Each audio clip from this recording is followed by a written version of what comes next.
All right, so this is the third attempt. uh, hey, welcome back, everybody. Today's video is a story time video. Before I start, it's about my GRS experience, and I've told lots of people about this, and I actually told one person who, in the middle of a mall, broke out in a sweat and was ready to pass out. So if you're a queasy person, it might not be for you. If you're a queasy person who's really close to your GRS date, you may find it interesting, but listen to or watch it sitting down. So anyway, it's not gross, it's not graphic, but here we go. I had GRS surgery in Montreal with Dr. Brassard September 30th, 2014. I never met him, heard lots about him. I went through all the steps in the province I live in. I got what is essentially a purchase order for a new cookie and sent it in, got my date, and I flew to Montreal. Up until then, I only really hung out with another trans person, maybe twice, briefly. I never really spent time within the community, never met anybody from it. So this was going to be a huge experience. I don't think enough is said about the psychological preparations people need to make to go through this surgery. It's not a particularly painful surgery, funny enough. For me it wasn't. And I can only relate my experience here. I flew to Montreal and I was met by the driver for the hospital. And he's holding up a sign with my name on it. I thought that was really cool. And he shows me over to the car, and there was already somebody in the car, another trans person. And she'd come all the way from England. And I thought, oh, this is interesting stuff. So we started talking, and we clicked right away, right? Very, very interesting person. I mean, I moved to Canada from Northern Ireland. I mean, I was born in Canada, but I lived there for a brief bit. So I kind of, we clicked on the whole UK thing, which is lovely. And we got put to a bed and breakfast, which is connected somehow with the hospital, because our surgery wasn't for a day or so. So the next morning we got together, we hung out, and we went downtown Montreal, touristing, essentially. I bought some things for the kids and everything like that. So neither of us really spent a lot of time pre-thinking this whole thing. We met up with a person who's kind of like an ambassador at that hospital, just by chance, by going to meet another trans person named Tammy, who some of you may or may not know. But we met with this person called Yvonne, and she's sort of she's really cool. She's like a mom to everybody, and she gave us one piece of advice. The day before surgery, the last thing you do is take in some fiber, bran muffin, whatever. She said it'll help your recovery. So I'm like, okay. So I took that advice. So the last thing we did after shopping and wandering around Montreal was to go to Tim Hortons here in Canada, in Montreal, because that's what you do when you're in Canada, and bought bread muffins. Go back to our little bed and breakfast and had dinner, and then we had to start the prep for all this stuff. The lady who runs the bed and breakfast handed us an enema kit. She said, you need to do this, and you need to prep yourself, like shaving the whole area, the whole works. And this is where it began to get really real for me. It was fantastic. And doing the enema, of course, by myself in a bathroom, and I'm laughing myself senseless because I thought, I end up in some of the weirdest places in the world and have some of the weirdest experiences, and this is definitely going to make the top 3. On the floor of a bathroom in Montreal, a city I'd only been to twice before, and doing this, I'm like, this is definitely one for the weird books. Got it done, got all ready, and we had dinner, and then a car from the hospital was going to pick us up and take us to the hospital, which is, I don't know, a mile and a half from this bed and breakfast, 2 miles. So we get there, and it's like nighttime, it's dark, it's the end of September, and we go into this famous hospital. If anybody is having surgery with Dr. Brassard, it's just, you're like, wow, I've seen this like a million times, as I dreamed of having GRS. So we go in, guy gives us a little kit with a donut pillow and a few other things, and another enema kit, and a little container of something that I could only think of because I was already still laughing from the enema 45 minutes earlier, or an hour earlier. This stuff looked like ectoplasm from the Ghostbusters. This was all going really weird, really fast. So I thought to myself, this is fun. All right. So we each got individual rooms. Sam and I were split up. And that's my friend. We were split up into individual rooms, and there's a second bed in each room. That was for the Wednesday people. My surgery was on a Tuesday because they do batches. And the nurse did the intake, and we had to take the ectoplasm shower, right, to clean everywhere. And second enema. So get all that done, do the intake with the nurse, and I'm in this room. I went over, saw Sam for a few minutes, and then just kind of wanted to have some peace time by myself and center. I begged the nurse, can I be the first one? Because for those of you who don't know the geography of Canada, Montreal is like sort of in the middle, off to more towards the east, but, it's still near the middle. So its time zone is 3 hours ahead of where I live in the far west coast of Canada, on that dinky little island that looks like a pickle on the bottom. Okay? So I asked, can I please have it done early so that by the time my people wake up, I can say, I'm out, I'm fine, don't worry about me. They obliged. Yay. So I get a pill to sleep, I'm out. 5 o'clock in the morning, I'm up. Oh, sorry, I skipped something. I had to get inspected by a nurse to make sure everything was shaved and prepped. Yeah. So, you just tell yourself this is part of the process, and you buckle down and let it happen. Wow. I understand why, but wow, that was something. So, for a person who wasn't too happy with their bits there, to have them like on display to a stranger for no reason, well, there was a reason, but you know what I mean. So that got done. Get some sleep. Up the next morning, super early, I had to take a second ectoplasm shower, put on this really cool gown, and then meet the other person who happened to be my roommate from the bed and breakfast. So we went up together, sitting in this waiting room, and there's a cis lady there. I guess she's going to have some sort of plastics procedure. We're talking a little bit, and the first time I met Dr. Brassard is when he opened the door, poked his head through, and said my name, Michaela. So I'm like, ooh, okay, that's me. Off I go. Talking to this guy who's like, I have been looking on the internet at him for years because I wanted surgery. I knew it was going to be there. So I was reading all about him, and it's just cool. It's like meeting a hero. We go into a little side room, and he goes, I need to check, what you got. So, again, the little piece I don't like is on display for the world. Just to him. And he's like, okay, you're fine. Checking to see if he needed to think about a skin graft. Didn't need to, thankfully. And he goes, are you ready? That was the only other words we exchanged. And I'm like, yes. Calm. Before surgery. Me, that was good. So, walk into the OR. It's just him.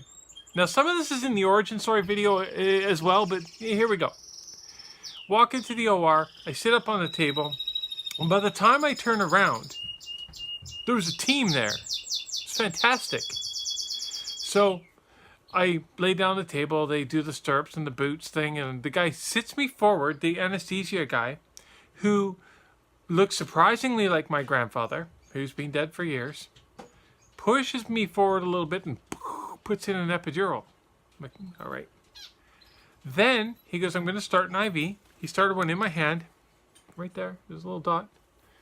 And he tapes it all down. And he said, we're going to give you something to sleep now. And there's all this fuss going on near the bottom of me, my feet getting put in stirrups. I can no longer feel anything. And I felt really peaceful. God love drugs.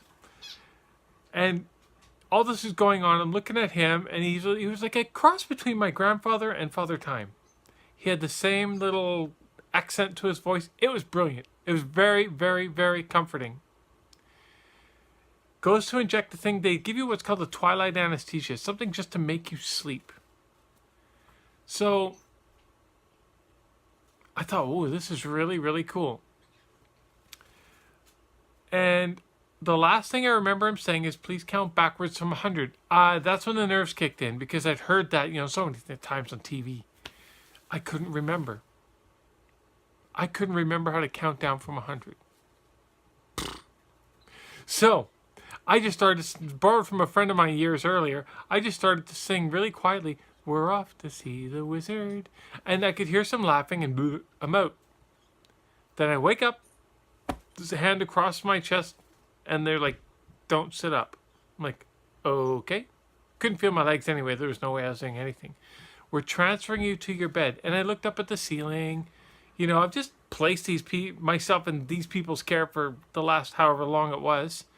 Slide me over onto the bed. Out into the recovery room. Getting some care. Jab with a needle that I felt like it was a knitting needle. It was it hurt. And I'm not a needle phobe or anything, but it hurt. It was Dilaudid, and it's really burny stuff when they put it in. Didn't like that. Made me feel spinny and gross and bleh. So I'm in recovery, feeling these boots going boot, boot, boot, alternating back and forth on my legs. And it was comforting. Felt like one of my dogs was there, kind of rustling around. Got a hold of home. Said, I'm out of surgery, I'm fine. And then I kind of just nodded off for a while. That was good. I like that. Get transferred down to my normal room, bed, same bed, just in I go. And the nurse is coming in. Bang! Second shot of Dilaudid. Oh my God, this stuff is awful. Some people react to it by being really itchy. That's bad. I was just feeling spinny and sick. So got the oxygen line on, got the IV still, and you're hooked up to a lot of stuff after. And they're like, you need to stand up. I'm like, oh God, okay, whatever. So they bring this nurse in, and he's huge. Turn me around, get me up, and then I go to sit down again, bam. Then they put me back in bed. My legs had only just woken up maybe about half an hour before. Changing the bandages. Okay, this is where it gets a bit intense. When you come out of the surgery, you've got a catheter, you've got this stent up inside you, and you've got a drain, and you have a mold bandage holding everything into the shape that it needs to be. All sewn on. Not comfortable. Okay? All sewn on.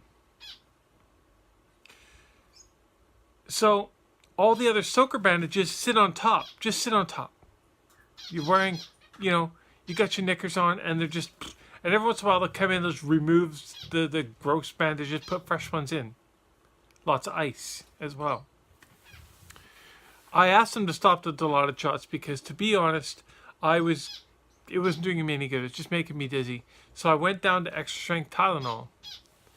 Tells you there's not a lot of pain to this. It felt, honestly, like somebody whipped me with a wet towel in a spot you don't want to be whipped. But anyway. They wanted me to start the next day walking. Well, you hooked up to all this stuff. So I couldn't do it. For most of the day, I couldn't, because every time I got up, I felt sick and dizzy, went back down. The poor nurse was just getting frustrated. And You know, they're changing the bandages every couple hours, like the soaker things. And then I see my roommate out in the hallway. There's a big circular hallway there. And I see my roommate out. Now I'm racer, competitive. Now I'm like, I gotta get up. No nurse around. So I thought, okay, she wants me to get up, I'll get up. Here's what I'm gonna do. I put everything onto the IV pole and I stood up and I wandered the hall. I felt like crap. Oh my God. Did a lap. Did another lap. Every time I do a lap, I take 2 mints. Those little lifesaver mints wrapped in plastic. I love those. I'm a candy person, just so you know. I would take 2, put them on my table, sit down, take a break, get up again, try for 2 laps, 2 more, put them on my table. By the time the nurse did come back to see if I wanted to walk, because she hadn't seen me walking, I said, I've already done 5 laps. She's like, well, I never saw it. I said, 2 mints every time from the nurse's station. There's 10 there, 5 laps. She just laughed and walked away. So that was good. The next day, she came in and she's like, the new nurse came in and said, I'm going to take your drain out. It's sewn on. So I thought, okay, this is going to suck. She clips the 2 stitches and she goes, here we go. I feel her hand, on my abdomen. She goes, whoop, and it's out. Oh my God, that hurt worse than the surgery. That was awful. But it was done. Bandage on it. We're good to go. Now, about 10 minutes later, this little French guy comes in with a wheelchair and he goes, we're moving you next door. So I get moved next door. Sorry, that was my dogs having a fit. Somebody walked by. So I moved next door. That's Puck. To the recovery house. And it was okay. I liked it. Sam and I managed to get the same room. I thought that was brilliant. And it's got like its own bathroom. We get the regulations that every time somebody goes to the bathroom, they've got a call and they'll come clean it. Very clean place. We each had a TV, the works. And it was all ice everything, ice everything, ice everything. And they get you to walk down for meals. Fair enough. So first meal comes, all of us go down, because you got to remember, the Wednesday crew is now, no, they're not in until the next day. So all of us Tuesdays walk down to this dining room. It's got high back chairs. It's a nice place. And we're all around the table and we're like, oh my God, I don't want to sit. There's no way. So it was really funny is the idea clicked in all of our heads at once. We turned the chairs around and we knelt on them. That was dinner. I couldn't eat much. Had a couple chunks of pineapple and a bit of fish. And then I went back up. And the chef lady was, I guess she's like a nutritionist. She was a little bit kind of raised eyebrow to me. So the next day, come down for breakfast. Same thing. I still didn't feel up to it. I was still coming off that Dilaudid stuff. It was awful. And she's like, you need to eat more. I'm like, ugh, fine. So lunchtime comes down. And yeah, I ate more. Okay. It started to get better from there. Then the next day at breakfast, feel a tap on my shoulder. And it's the nurse. She's like, we're going to take your mold bandage off today. Oh, great. Another painful experience coming my way. I get to go first. So I waddle up to my room, turn, go down the hall, go into this room, and sit on this thing. It's basically, you could deliver babies with what you sit on. It's like a doctor's bed, but there's stirrups and the whole works. And it's only like half a doctor's bed, so it's kind of like a chair. Wild. So she pulls off, the knickers, all the little soakers and all that sort of thing. And she clips the stitches, which was okay. It was like little tweaks. And then pulls the mold bandage off. No problem. It was easy. And hands me a mirror. Do you want to see it? Oh, hell no. I'm not squeamish about blood, but I know that thing is going to look pretty awful post-surgery, like only a few days. Hell no. Fair enough. She let me get away with it. I waddled back down. It felt better having the mold bandage off. Down, back into bed. Ice. Ice, ice, baby. That's all you do. Ice, ice, ice. The day goes by. The next day comes. And same tap on the shoulder. Took, took, took. We're going to take your stent out today. Oh, shit. I'm thinking back to the little tube that came out that felt like somebody just ripped my insides out whole. And this was even bigger. So, I get there, back up, same room, same stance like I'm going to deliver a kid. And now we're in a really sensitive area and we're cutting stitches. Again, not bad. Tweak, tweak, tweak, tweak, tweak, tweak, tweak. She goes, okay, you ready? It's coming out. Now I'm ready for Armageddon because this thing's huge. She pulled it out. And I felt like somebody had just scooped me out like ice cream. I stood up. Actually felt pretty good. Went back to the room. Ice, ice, ice, ice, ice. My roommate's in next. She comes back. Like, okay, they got a couple more to do. They do the next ones.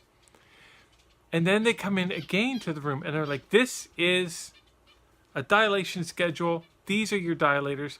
Now we're going to have a lesson.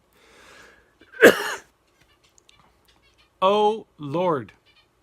I've just been introduced to the routine of my life. They're like, you have to do this for the rest of your life. I'm like, holy crap.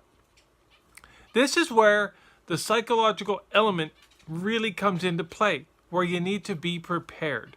Okay? The surgery itself, you expect to be debilitated. You expect to be, it's going to hurt for a few days, but I will get better. When dilation is introduced, it's a different matter because you've now got a routine that ties you down. And it's handed to you on a piece of paper that is defined in terms of your routine for a year. And the last one is for a year plus. What have I got myself into?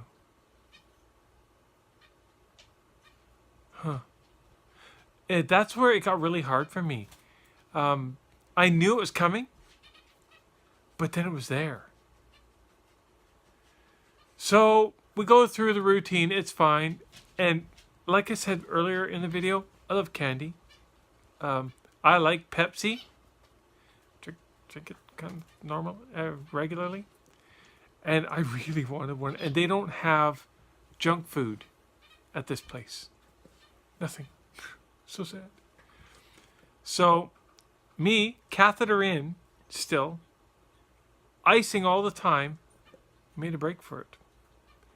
Grabbed my roommate, and we kind of penguin walked our way a block and a half down to a dépanneur, a corner shop. And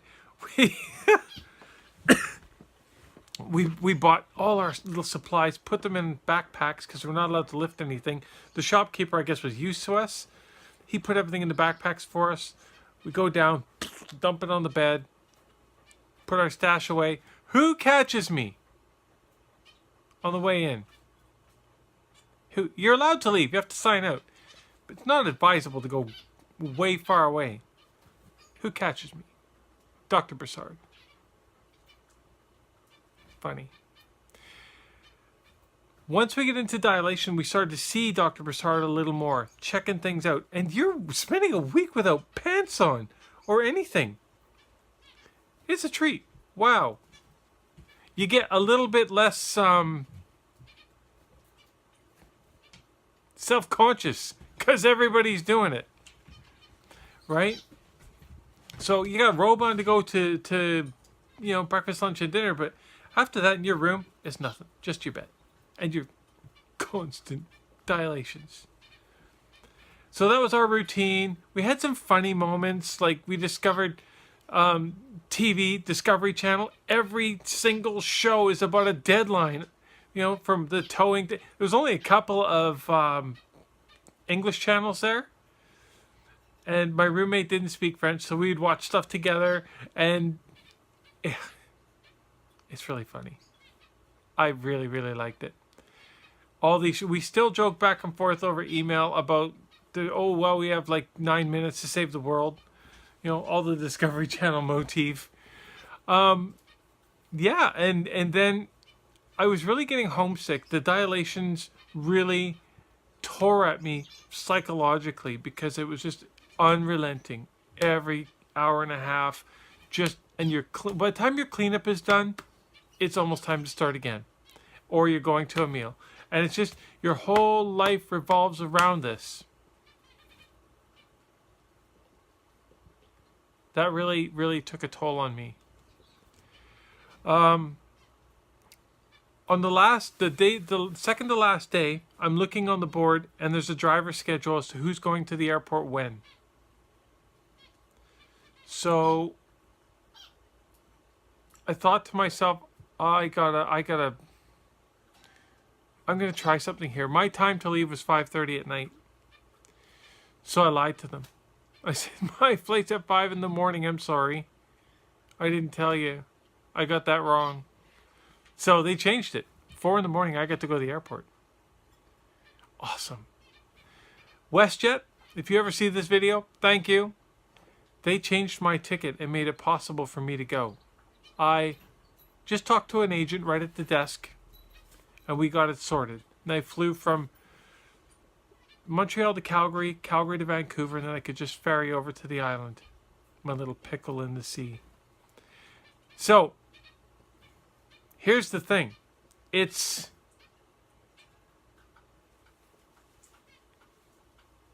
I got so excited that I was getting on the plane. I had to rush, waddling all the way down. I checked everything because we're not supposed to carry anything except my iPad. I wanted that. So, waddle down. I got a small carry-on bag because Dr. Brassard told us your dilators go in your carry-on bag. Here's a letter to give Transport Canada if they give you a hassle. Of course, I go through screening. They pull them out, and I'm like, that's what they are. Here's the letter. Okay, good. Everybody's wondering why I've got multicolored set of... Yeah. Anyway, I just look really prepared to have fun. They're not fun. They're made of pool cue stuff. They're hard. So, waddle down to the plane, go to get on, get to my seat. I've got like 2 seats because the guy beside me was just off in one corner and there was nobody between us. It was awesome. I go to sit down, and the little donut pillow they give you in the hospital is in the hold in my red bag.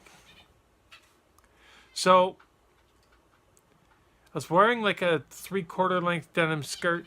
I sit down on my foot for 5 hours going to Calgary. That was my donut pillow. What that accomplished was made all the little work area in my new cookie swell, and I couldn't pee. Couldn't pee on the plane. Tried at the airport. Went to the next. I looked like crap by the time I got into the next plane. I'm surprised they let me. Ghostly white. The works. So, going on the plane to Vancouver. Same thing. It's only an hour flight. Still couldn't go. Went to the bathroom in the airport. Still couldn't go. Vancouver Airport has a 7-Eleven. Right in the bottom. Brilliant. I had an empty ice bag. So I went in there, bought a big gulp for me because again I like Pepsi. And then I scooped in a whole bunch of ice into this bag and I just popped it up and went to the ferry. That did the trick. I could go by the time I was on the ferry. But again, back in the life that I came from, I couldn't walk for long. I couldn't stand for long.